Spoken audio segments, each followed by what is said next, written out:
Okay, so flexor retinaculum is kind of fascial, right? So we can kind of, and which direction does it run?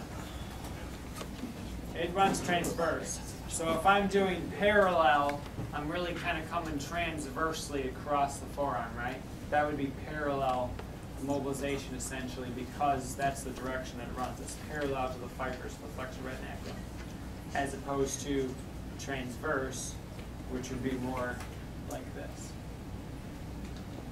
Okay? And again, if I find an area of restriction, let's say that this patient just had a carpal tunnel repair. Okay?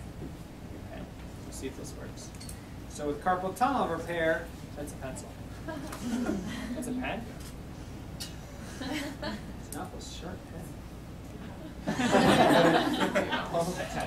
All right. So when you come back from break, we're going to talk about carpal tunnel repair. So let's say that this patient had a carpal tunnel repair. They cut through the flexor retinaculum to raise the rough, to open up the space essentially. Thank you. To raise the rough and open up the space to decrease the compression of the median nerve. So they're going to have a lot of scar tissue in there. So you're going to go in there with some sustained pressure.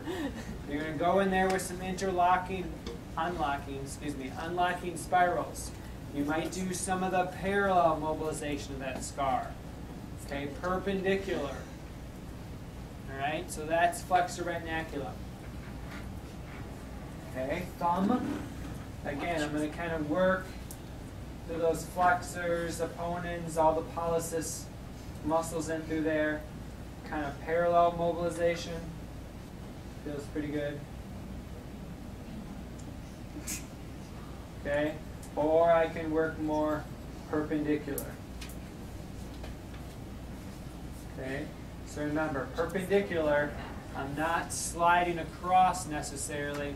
I'm just kind of working on trying to displace them one way or the other.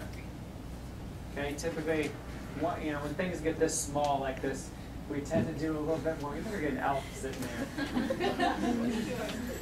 We typically do a little bit more parallel mobilization.